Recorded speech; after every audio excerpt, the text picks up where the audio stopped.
You are the face of God.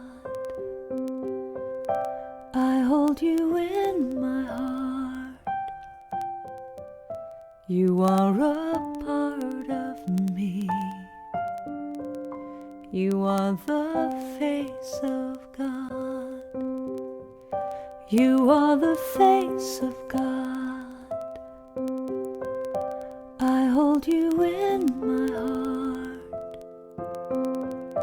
You are a part of me. You are the face of God. You are the face of God. Tu es l'image de Dieu. I hold you in my heart. Tu es l'image de l'amour. You are a part of me. You are the face of God. You are the face of God. Tu sei la luce di Dio. I hold you in my heart. Tu sei il volto dell'amore. You are a part of me. You are the face of God. You are the face of love. The face of love. I hold you in my heart. You are my family. You are my family. You are the face of love. The face of love. You are the face of love. The face of love. I hold you in my heart. You in my heart. You are my family. You are my family. You are the face of love. The face of love. You are the face of God. The face of God. I hold you in my heart. You in my heart. You are a part of me. A part of me. You are the face of God. The face of God. You are the face of God. Eres la luz de Dios. I hold you in my heart. Eres la cara del amor. You are a part of me. You are the face of God. You are the face of God.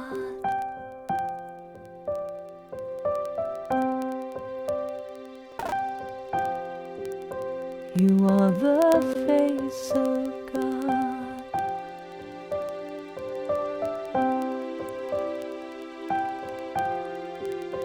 You are the face Tu of God. sei la luce di Dio. You are the face You of are God. the face of God. You are the face Tu of es God. l'image de Dieu. You are the face You of are God. the face of God. You are the face Tu of sei God. la luz de Dios. You are the face You of God. are the face of God. You are the face Tu of God.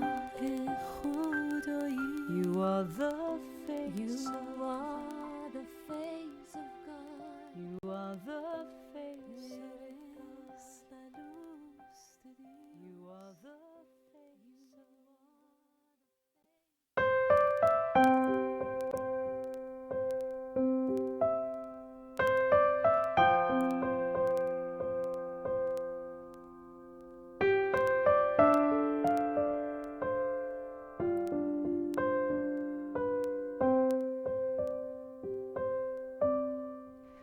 You are the face of God. I hold you in my heart. You are a part of me. You are the face of God. You are the face of God. I hold you in my heart. You are a part of me. You are the face of God. You are the face of God. Tu es l'image de Dieu. I hold you in my heart. Tu es l'image de l'amour. You are a part of me. You are the face of God. You are the face of God. Tu sei la luce di Dio. I hold you in my heart. Tu sei il volto dell'amore. You are a part of me. You are the face of God. You are the face of love. The face of love. I hold you in my heart. You in my heart. You are my family. You are my family. You are the face of the face of love. You are the face of love. The face of love. I hold you in my heart. You in my heart. You are my family. You are my family. You are the face of love. The face of love. You are the face of God. The face of God. I hold you in my heart. You in my heart. You are a part of me. A part of me. You are the face of God.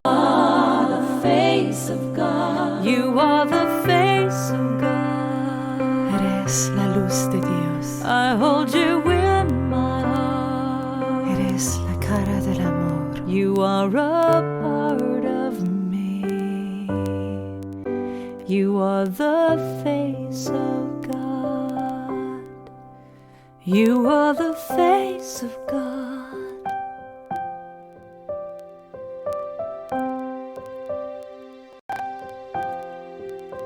You are the face of God.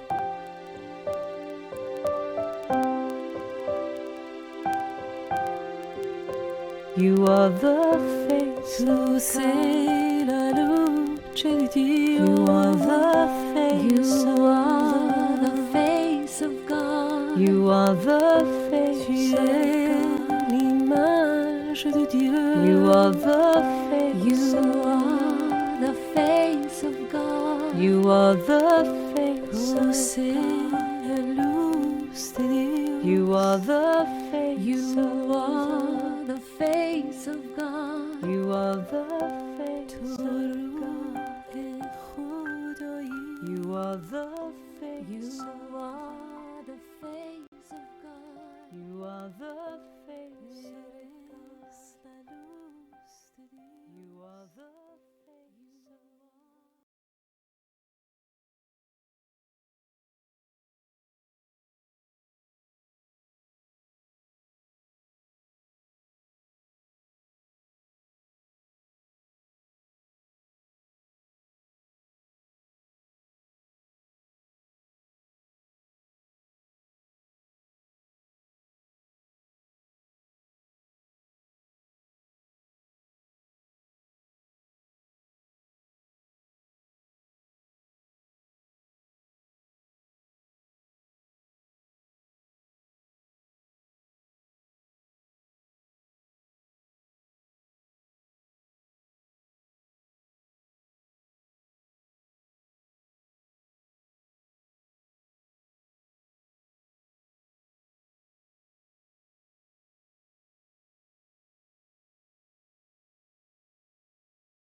Good morning, and welcome to Spiritual Life Center, a church that love is building.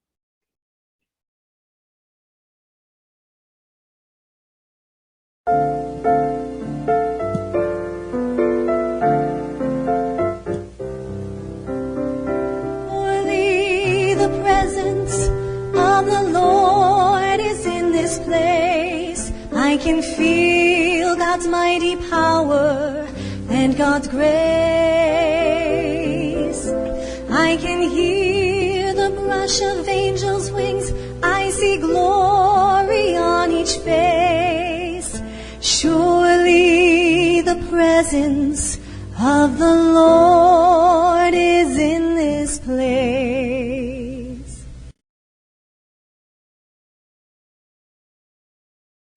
Let us pray. The book of John says, God is love. Whoever lives in love lives in God, and God in him. We were endowed with love in the beginning by our Creator, and our only duty is to allow love to express in us and through us. As we become open channels for the outpouring of love, that which is unlike love will fall away from our experience. Loving Spirit, open our minds and hearts to receive your love. Allow it to shower upon us and to flood our very being. Fill us with your grace and show us the way to build bridges of love throughout our lives. Gratefully, we turn ourselves over to your will and your way. Thank you, God. Amen.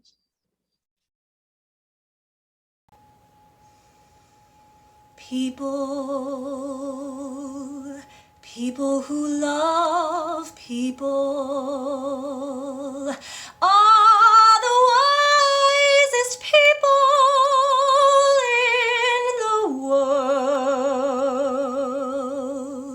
With children needing other children, and yet letting a grown-up pride hide all the need inside, acting more like children than children. Lovers, very special people.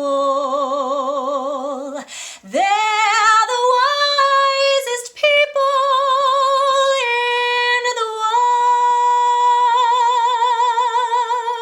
world. With all persons, all very special persons, a feeling deep in your soul says you were half, now you're whole. No more hunger and thirst, but first be a person who loves people. People who love people are the wisest people in the world.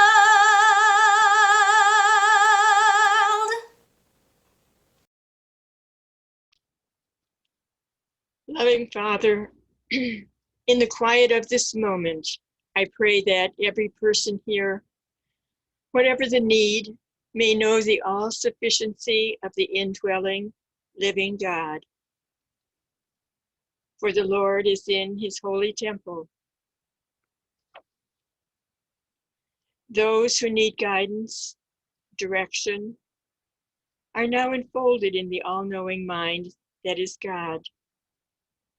And he is ready to fulfill every demand, to answer every question, and illumine every conscious thought. Wisdom flows as a river through every soul, bringing deep perception and perfect judgment. The atmosphere around me and within me is vibrant and alive. I trust in the Lord with all my heart. I no longer lean on my own understanding. In all my ways I acknowledge him, and God is directing my path. I trust my indwelling God to lift my dear ones from darkness, from confusion and illness, and into his radiant light and healing power. God, as love is flowing through me now, enfolding me, enfolding them. Their faces shine brightly as I picture them free and perfect, filled with light. I praise and give thanks to you as I behold your glory. Our Father, you are the way, the truth, and the life. As we look to you, infinite presence, one holy mind, we find you everywhere in everything. As we acknowledge you in all people, all things, answers come from everything we contact. The universe tells us of itself. It shares and reveals its secrets and its joys. And yet, Father, I know that this response is really you, the perfect parent, being aware of me, your unfolding child.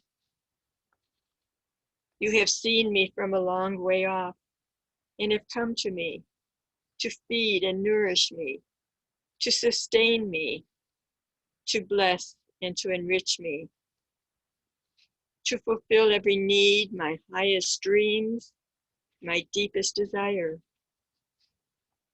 And so I take this time now to connect with you in these moments of silence as I allow my gratitude to pour forth in the silence, in the sweet silence of spirit.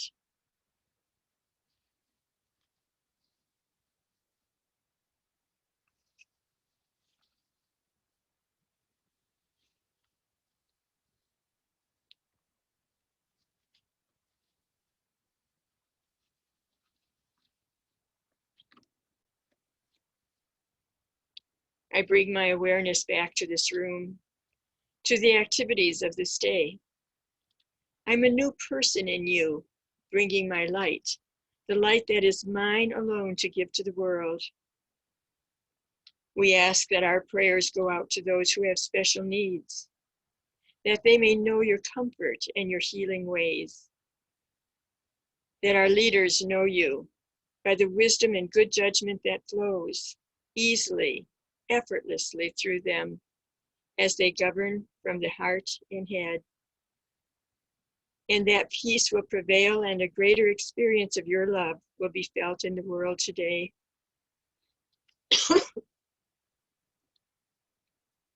And now, let us join together as we sing and pray the Lord's Prayer.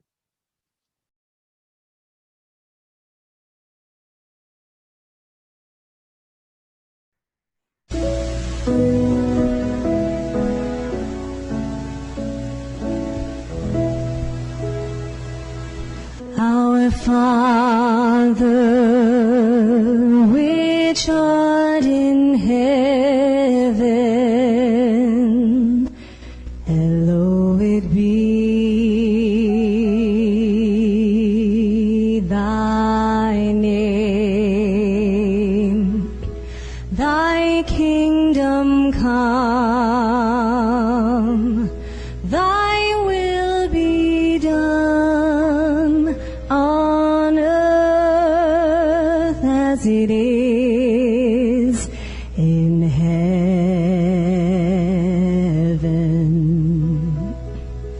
Give us this day our daily bread, and forgive us our debts as we forgive our debtors. And And lead us not into temptation, but deliver us from evil. For thine is the kingdom and the power and the glory forever.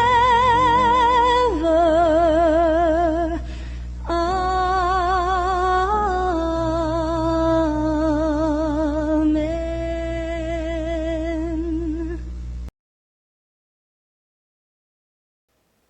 There is a candle in every soul, some brightly burning, some dark and cold. There is a spirit who brings the fire, ignites the candle, and makes his home. Carry your candle, run to the darkness, seek out the hopeless, confused and torn. Hold out your candle for all to see it. Take your candle and go light your world. Take your candle and go light your world. Frustrated brother, see how he's tried to light his own candle some other way. See now your sister, she's been robbed and lied to, still holds a candle without a flame. Carry your candle, run to the darkness, seek out the lonely, the tired and worn. Hold out your candle for all to see it. Take your candle and go light your world. Take your candle and go light your world. We are a family whose hearts are blazing, so let's raise our candles and light up the sky, praying to our Father in the name of Jesus. Make us a beacon in darkest times. Carry your candle, run to the darkness, seek out the helpless, deceived and poor. Hold out your candle for all to see it. Take your candle and go light your world. Take your candle and go light your world.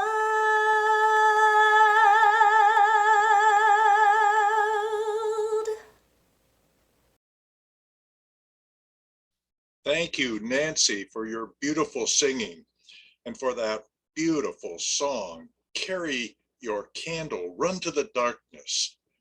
In other words, carry your light into every area of life around you. Can you imagine a world in which the focus of each one of us is on we rather than me? I know it sounds implausible, impossible. We've all lived thinking first of, how am I doing? What should I do? What will most benefit me? But just for a moment, allow yourself to consider what it would mean if all of us we're desiring lives that work for everyone. It would mean the end of poverty, the end of wars. All conflict would be easily resolved. We would never have to lock our doors. There would be no need for passwords. We would be living collectively the definition of love.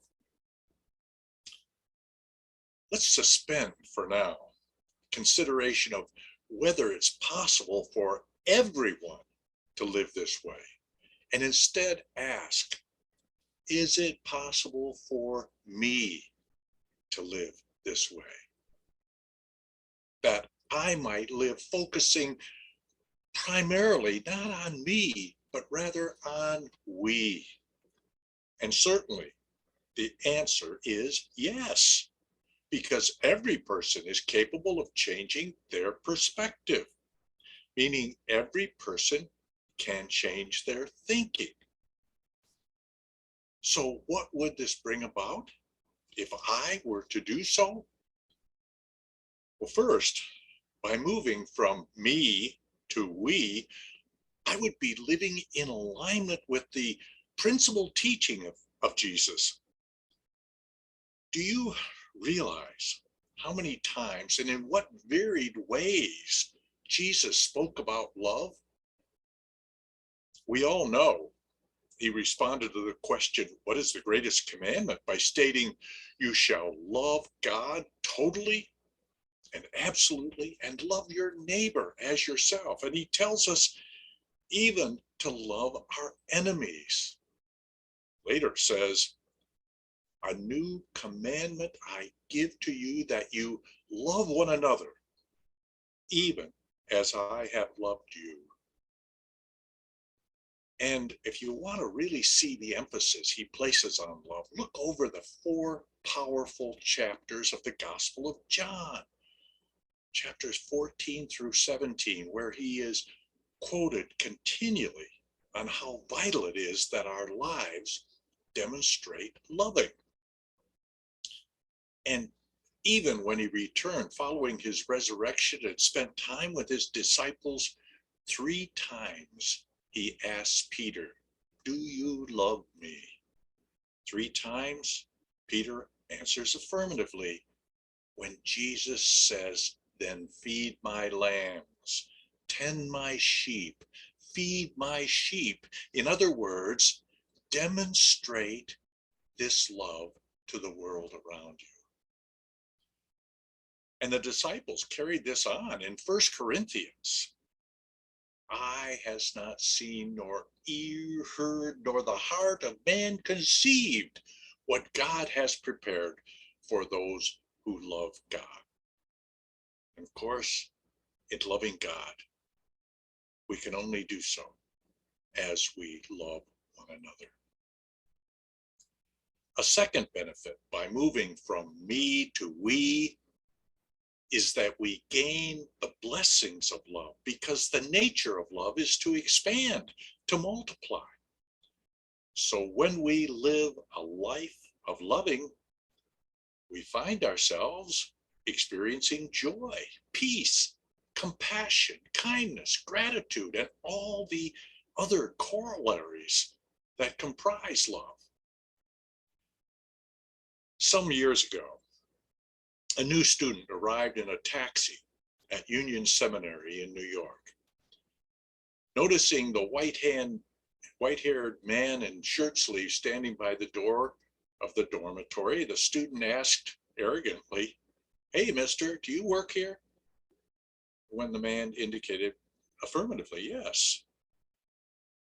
The student said, then you may take my bags up to room 309. The older man picked up the 2 heavy suitcases and trudged up 3 flights of stairs to the room. The student followed, and when the door was opened, casually flipped the man a coin, which the man politely declined. The following day, the student joined in an opening communion service, and he was horrified to see the man he had assumed was the porter to be wearing a pulpit robe and presiding at the worship service. The young student learned that the white-haired man was the president of the seminary, the illustrious Dr. Henry Sloane Coffin. Rushing up to President Coffin after the service, the young man stammered apologies for brusquely commanding that he carry his bags. The great scholar allowed himself a small smile and gently answered, "The Son of Man came not to be served, but to serve. We must do likewise." And of course, every time Jesus is quoted as saying the Son of Man, metaphysically, that means every single human being. So every one of us is called not to be served, but to serve. It was the most important lesson the young ministerial student learned during his 3 years at school. Third, by moving from me to we, instead of viewing the world in a polarized way, we see it in an all-inclusive way. Our tendency is to see things as good or bad, right or wrong. And this can be the way that we see other people as well, either as friend or someone to be feared or ignored or dismissed. In truth, life is much more nuanced, more complex. Good people can do bad things. And people who do bad things, or as we perceive as people being bad, can do good things. And in addition, people are capable of change. Once we realize this and accept this, we move away from a polarizing way of thinking. And when we do, it opens doors of opportunity. The way people are capable of change was demonstrated by a man born around the beginning of the 20th century. He was stranded in Chicago in the depth of despair. He'd been fired from his job without severance, was depressed over the death of his daughter. He started drinking heavily and was convinced his wife would be better off without him. He walked into Lake Michigan, intending to take his life, felt the wind and the waves, but something came over him and he felt himself led to a connection with the greater intelligence, God. He made a decision then and there to renew himself. And over the course of his renewed life, this man published 30 books, obtained 25 patents for inventions. He received many honorary doctorates and was awarded the Presidential Medal of Freedom.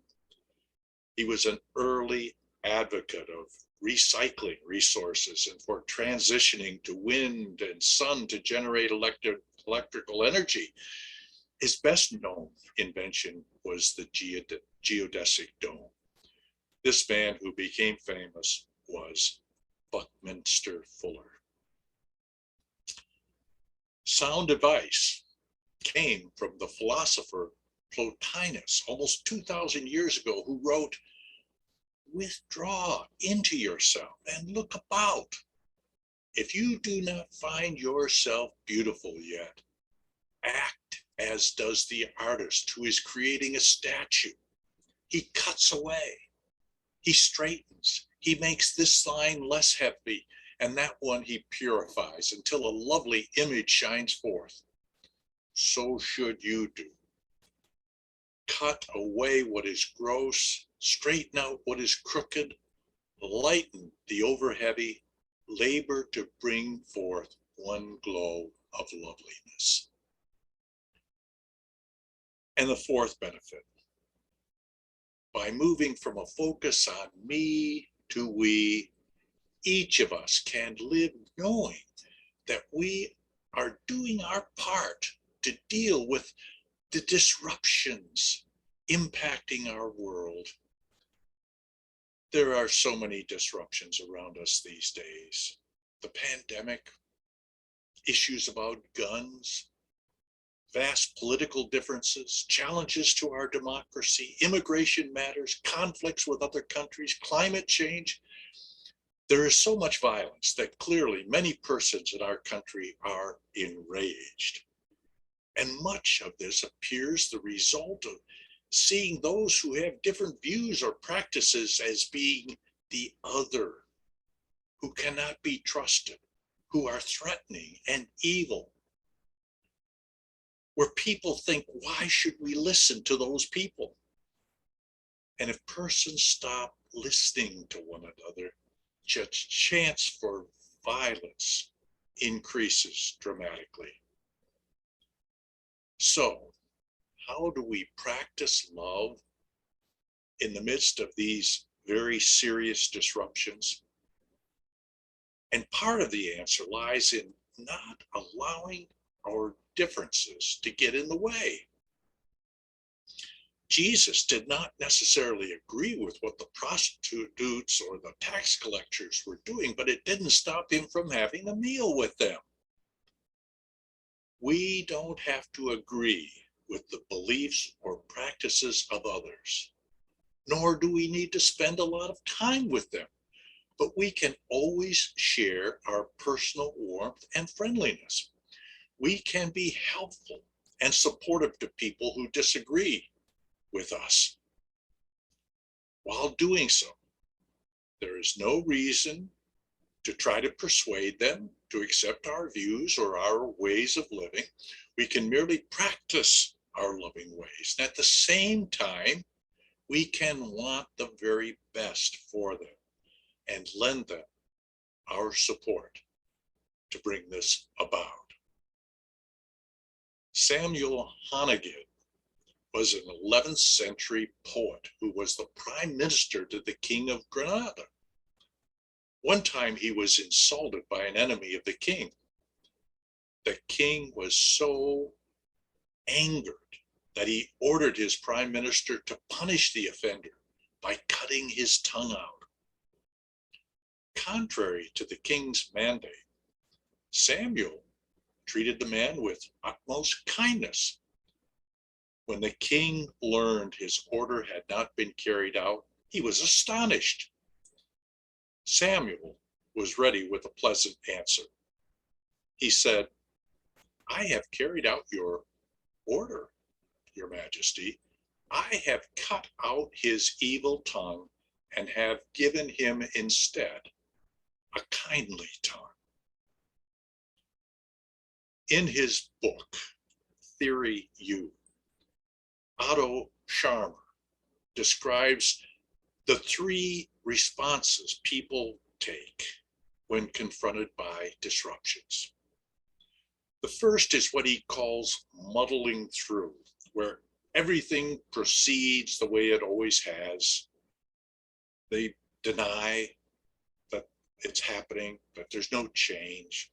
We hope it won't get worse, but then put up with it.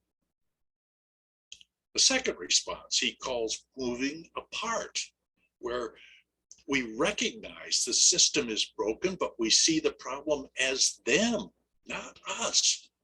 We build walls that separate us. Sounds a lot like our political world today, doesn't it?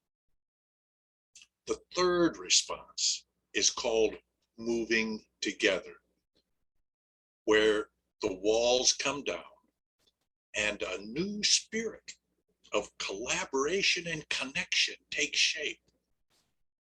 The third is the response that is based in love. And it is the only response that will work. This response fostered the Truth in Reconciliation program in South Africa a generation ago that Nelson Mandela supported, one that led to a long-term resolution between vastly different cultures and did so without bloodshed. So even in the face of what seems impossible, this third response of moving together is the one for each of us who trust God and follow truth teachings.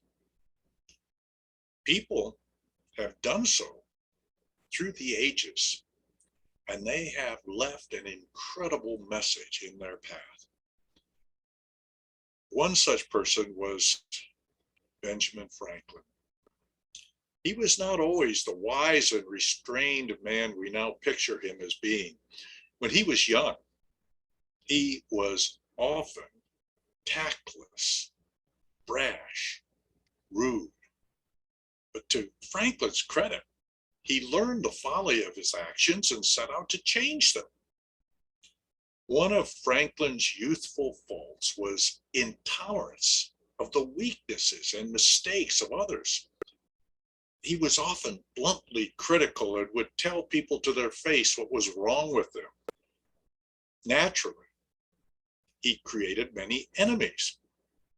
Later in life, though, Franklin became so adroit at handling people that he was made ambassador to France. There, he was greatly admired for his diplomatic talents.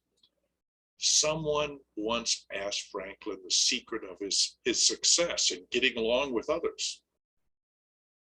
"I will speak ill of no man," he answered, "and speak all the good I know of everybody." So the question becomes, how do I become loving and demonstrate loving others when the world around me seems to be not a loving place? And we can do so as we become more and more aware that it can be a gradual process, does not have to happen all at once to us. It can be a step at a time. Aware that we can observe how we feel when helping others and want this to be the case for every other person. We can observe how people respond to warmth. You know, the other night, Lenore and I were at dinner, and we were seated at a table with two other persons we had never met before, and they were very combative initially.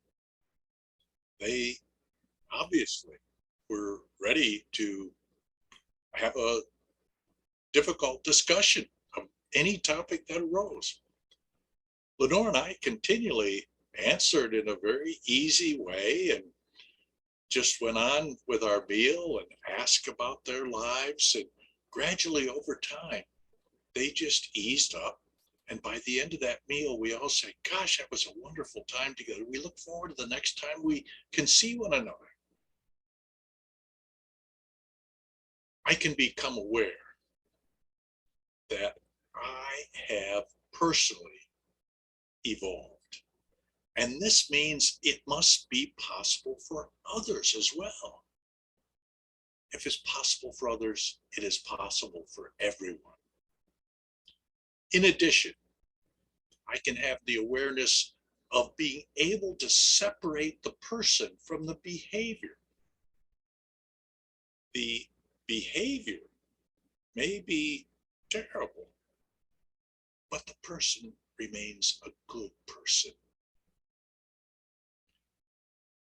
And we can become aware that all you can change is yourself.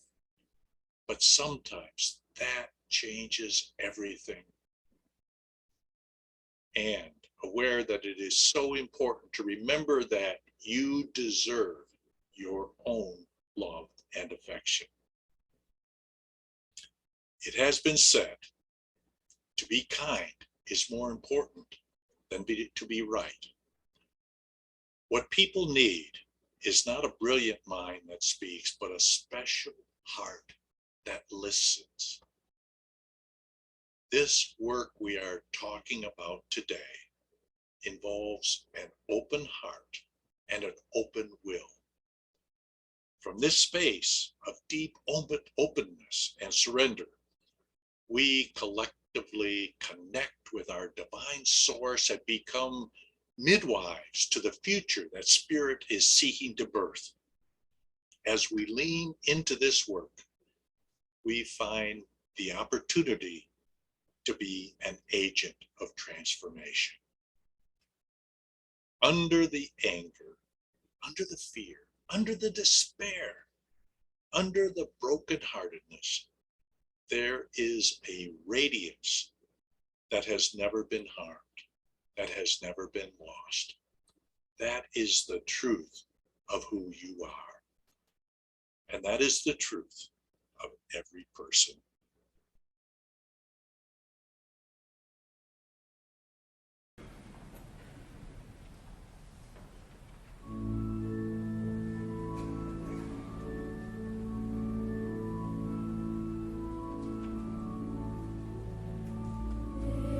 This is the day which the Lord hath made. We will rejoice.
thank you to the Royal Male Choir for the beautiful "This Is the Day," as written by John Ritter and as sung at the wedding of William and Kate. We are so pleased that each of you could join us for this morning's service, and we invite you now to join in our prayer of sharing. Divine love through me blesses and multiplies all that I have, all that I give, and all that I receive. And we do ask that you support Spiritual Life Center with a donation to this ministry. If you are able to, there are 3 ways that you might support the church financially.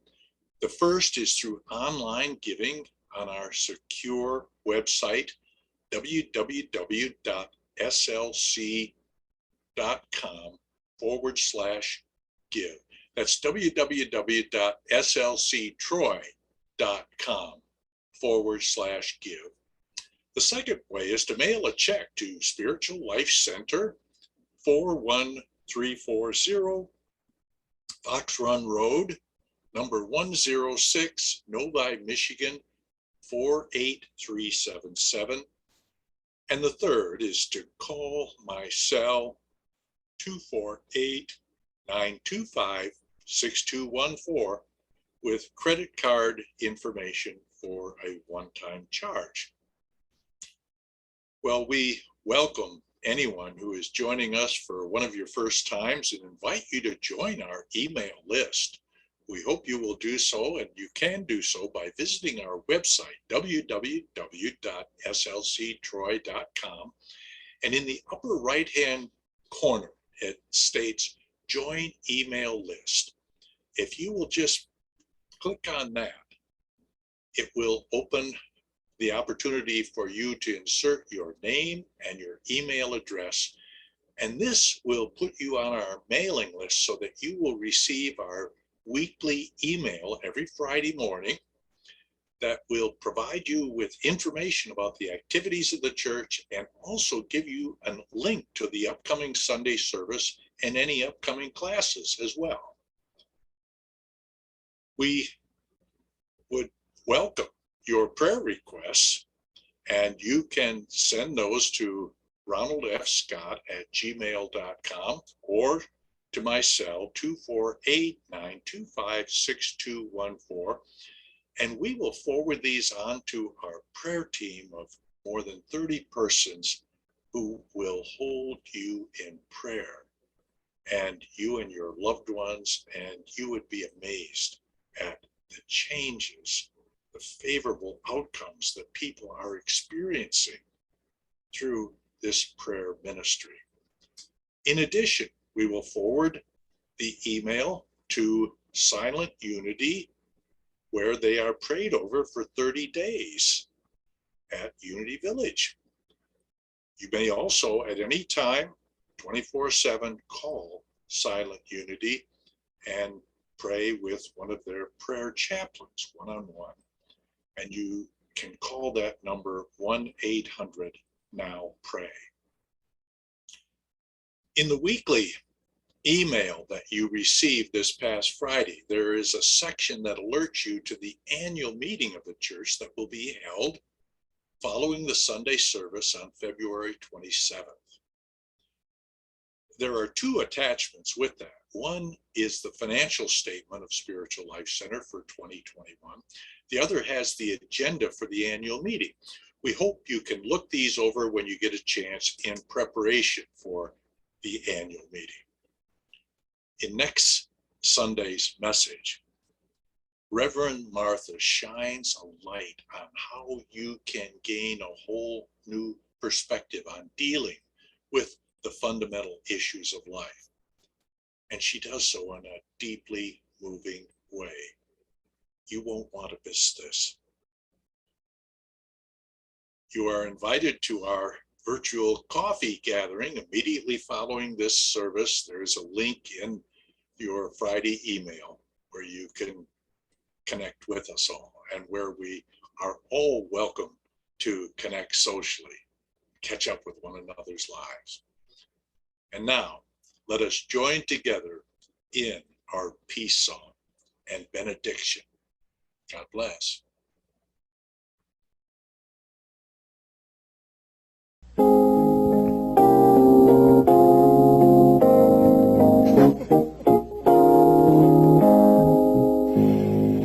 Let there be peace on earth, and let it begin with me. Let there be peace on earth, the peace that was meant to be, with God as creator, family all are we. Let me walk with my family in perfect harmony. Let peace begin with me. Let this be the moment now. With every step I take, let this be my joyous vow, to take each moment and live each moment in peace eternally. Let there be peace on earth, and let it begin with me. And now as you go forth, know that the light of God surrounds you, the love of God enfolds you. The Lord bless thee and keep thee. The power of God protects you. The Lord make his face to shine upon thee, and be gracious unto thee. The presence of God watches over you. The Lord lift up his countenance upon thee, and grant thee peace. Wherever you are, God is. Amen. Amen. Go your way rejoicing. All is truly well.